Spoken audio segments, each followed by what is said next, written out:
அனைத்து உரிமை குரல் நண்பர்களுக்கும் வணக்கம். மீண்டும் அண்ணன் சீமானோடு இணைய தயார் நாம் தமிழர் கட்சியுடைய முன்னாள் நிர்வாகி பேட்டி. இது குறித்த இந்த வீடியோல முழுமையா பார்க்க போறோம், வாங்க பார்க்கலாம். நாம் தமிழர் கட்சியில இருந்து பணத்துக்காகவும் பதவிக்காகவும் எவ்வளவோ பேர் விலகி போயிருக்காங்க அப்படின்னு நம்ம அனைவருக்குமே தெரிஞ்ச ஒரு விஷயம் தான். ஆனா ஒரு சில பேர் மட்டும் தான் பாத்தீங்கன்னா ஒரு சில கருத்து வேறுபாடுகள் காரணத்தினாலையும் கட்சிக்குள்ளேயே ஒரு சில மோதல்கள் காரணத்தினாலையும் சீமானே பாத்தீங்கன்னா விலகி இருக்காரு. அதுல முக்கியமான 2 பேர் அப்படின்னா வெற்றிக்குமரன் மற்றும் புகழேந்தி மாறன் அப்படின்னு தான் சொல்லி ஆகணும். சீமானுக்கு 2 கண்களாக இருந்த இவங்க 2 பேருக்கும் பாத்தீங்கன்னா ஒரு சில மோதல்கள் கட்சிக்குள்ளேயே ஏற்பட்டிருக்கு அப்படின்னு நிர்வாகிகள் ஒரு சில பேர் இவங்க மேல ரொம்பவே கடுப்பாக இருக்காங்க அப்படின்ற காரணத்தினால கொஞ்ச நாளைக்கு இவங்க கட்சியில இருக்க வேண்டாம் அப்படின்னு சீமானே பாத்தீங்கன்னா இவங்க கட்சியில இருந்து விலக்கி இருந்தாரு.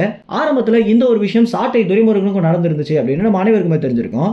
ஆனா கட்சியில இருந்து விலகிய பிறகு கூட நாம் தமிழ் கட்சிக்காகவும் சீமானுக்காகவும் பாத்தீங்கன்னா இப்ப வரைக்கும் இவங்க பணியாற்றுறதுக்கு தயாராக தான் இருக்காங்க அப்படின்றத பல ட்விட்டர் பதிவுகளாக இவங்களே வெளியிட்டு இருக்காங்க.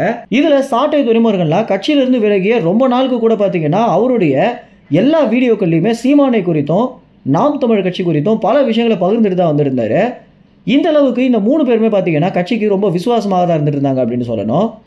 ஆனால் அதற்கு பிறகு சாட்டை துரைமுருகன் ஒரு சில காரணங்களால மீண்டும் கொள்கை பரப்பு செயலராக பதவியேற்றுட்டாரு. ஆனால் இந்த வெற்றிக்குமரனும் புகழேந்தி மாறனும் பார்த்தீங்கன்னா இப்போ வரைக்கும் கட்சியில் இணையாம தான் இருந்துட்டு இருக்காங்க.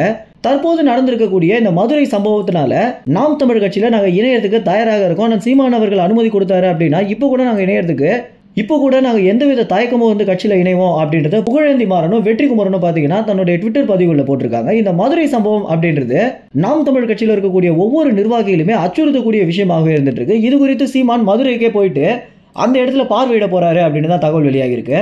மேலும் சீமான் மதுரைக்கு இன்றைய தினம் போறாரு. மதுரையில் எந்தெந்த மாதிரியான சம்பவத்தை மேற்கொள்ள போறாரு அப்படின்னு தெரிஞ்சுக்கணும் அப்படின்னா உரிமை குரல் சேனலை சப்ஸ்கிரைப் செய்யுங்க. நன்றி, வணக்கம்.